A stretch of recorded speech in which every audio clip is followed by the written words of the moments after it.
خوشخبری۔ دنیا میں ہر انسان جو اس دنیا میں رہتا ہے تو وہ خوشی کی خبر سننے کے لیے بے چین ہے۔ بڑا ایک اس میں روزانہ یہ خواہش ہوتی ہے کہ میں کوئی نہ کوئی خوشی کی بات سنوں۔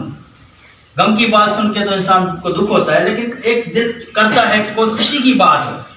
ایسی بات بتائی جائے جس سے پورا دن میرا جو اچھا گزر جائے۔ ایک دن کی میں بات کر رہا ہوں کہ خوشخبری کی بات ہے کہ ایسی خوشخبری ہو جو کہ پورا دن میرا اچھا گزرے، لیکن اگر دکھ کی بات آتی ہے تو پورا دن جو ہے وہ پھر پوری اداسی میں چلا جاتا ہے۔ لیکن جب ہم خدا کی طرف نظر کرتے ہیں، خدا کے کلام کو پڑھتے ہیں، تو ہمیں یہ بات ملتی ہے کہ اس کی طرف سے جو ہمیں خوشی ملتی ہے وہ اس دنیا میں ہمیں نہیں مل سکتی۔ ایک مثال میں آپ کے سامنے بیان کرنا چاہوں گا۔ دو درخت جو کہ برابر میں ساتھ ہی تھے، جو ساتھ ہی ساتھ رہتے تھے، اور ان کی بڑی اچھی دوستی تھی، اور ظاہر ان کی جڑیں بھی جو ہے ایک دوسرے کے ساتھ ملی ہوئی تھی، اور جو بھی ان کی بات ہوتی تھی تو دو درخت جو ہیں وہ آپس میں مل کر بات کرتے تھے، اور اچھی دوستی تھی، یہاں تک کہ کوئی بھی پرندہ جو ہے اس ایک درخت کے اوپر آتا تھا بیٹھنے کے لیے تو وہ اس کو بتاتا تھا کہ آج میرے پاس یہ پرندہ آیا ہے، اس نے بیٹھا ہے، اور تیری کیا اجازت ہے میں اس کو بیٹھنے دوں یا نہیں بیٹھنے دوں۔ یعنی اس طریقے سے ایک دوسرے سے وہ مشورہ کرتے تھے، اور کوئی بھی اگر درخت کے اوپر کوئی گھر بنانا چاہتا ہے پرندہ تو وہ بھی ایک دوسرے سے مشورہ کرتے تھے، اور پھر جو ہے اس پرندے کو گھر بنانے دیتے تھے۔ تو ان کی بڑی اچھی گہری دوستی تھی، اور وہ دوستی کے ساتھ جو ہے زندگی گزار رہے تھے، یعنی اپنی جو ہے زندگی وہ پوری کر رہے تھے۔ درختوں کی بھی زندگی ہوتی ہے کیونکہ وہ بڑھتے ہیں پھلتے ہیں، تو اس طریقے سے ان کی بھی زندگی اچھی گزرتی ہے۔ لیکن ایک دن کیا ہوا کہ بڑا عجیب موسم تھا۔ عجیب موسم سے مراد گرمی زیادہ تھی اور بہت ساری پریشانی تھی۔ تو ایک پرندہ جو ہے اس کو کہیں جگہ نہیں مل رہی تھی، تو وہ پرندہ جو ہے ایک درخت کے پاس جاتا ہے، جو برابر میں دونوں درخت تھے تو ایک کے پاس جاتا ہے، تو ایک جو ہے اس سے پوچھتا ہے پرندہ کہ میں تیرے درخت کے اوپر یا تیرے پاس ادھر کچھ جگہ بنا لوں تاکہ میں رہ سکوں تھوڑی دیر، اور پھر میں شام کو چلا جاؤں گا۔ تو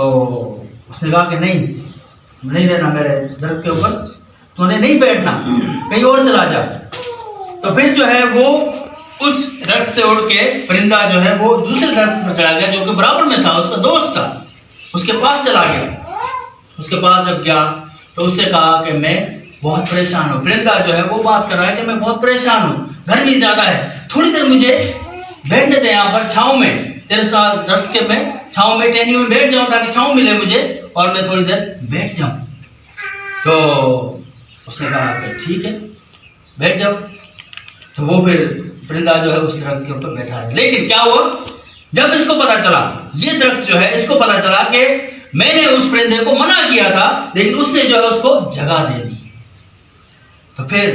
کیا ہوتا ہے کہ وہ پرندہ ادھر ہی بیٹھا ہوتا ہے۔ تو اسی شام ہونے سے پہلے ایک بڑا طوفان آتا ہے۔ جب طوفان آتا ہے، ہوا تیز چلتی ہے، تو پھر کیا ہوتا ہے کہ یہ جو درخت ہے،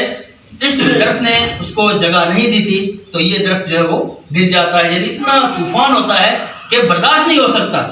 تو وہ درخت جو ہے تباہ ہو جاتا ہے، برباد ہو جاتا ہے۔ لیکن اس درخت میں،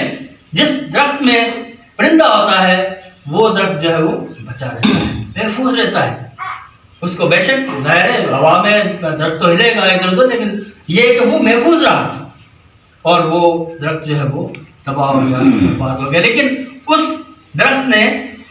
اس سے شکایت ضرور کی تباہ ہونے سے پہلے کہ بھائی تو نے اس کو کیوں جگہ دی، مجھے جگہ، میں نے اس کو جگہ نہیں دی، تجھے بھی جگہ نہیں دی، تجھے پوچھنا چاہیے تھا، ہماری اچھی دوستی تھی، لیکن تو نے یہ کیا کیا۔ تو اس نے بتایا کہ اس کی مجبوری تھی، ظاہر ہے گرمی زیادہ تھی تو اس کی مجبوری تھی، پرندہ میرے پاس آیا تو میں نے اس کو بٹھا دیا، اس میں پوچھنے کی کوئی بات نہیں تھی۔ تو اس نے کہا کہ نہیں یہ نہیں کرنا، لیکن پھر بعد میں کیا ہوا، جب طوفان آیا تو یہ درخت جو ہے وہ تباہ ہو گیا، برباد ہو گیا۔ یہ بڑی اچھی مثال جو میں نے آپ کے سامنے پیش کی، اس سے ہم یہ سیکھتے ہیں کہ خدا کی خوشخبری کو جو قبول کرتے ہیں نا وہ ہمیشہ قائم رہتے ہیں۔ کتنے بھی دکھ آئیں، کتنی بھی مصیبتیں آئیں، کتنی بھی پریشانیاں آئیں، لیکن پھر بھی وہ خدا پر جو بھروسہ رکھتے ہیں، یقین رکھتے ہیں، اس کی خوشخبری کو اپنے اندر لے لیتے ہیں، تو پھر جو وہ کامیاب ہو جاتے ہیں، اور وہ خوشخبری جو ہے اندر سے ابھرتی ہے اور اس طریقے سے اندر سے ظاہر ہوتی ہے. یہاں پر جو کہ پولس رسول تسالونیکی کی کلیسیا کے پاس جاتا ہے اور وہاں پر بیان کرتا ہے، ان کو بتاتا ہے کہ تم بڑے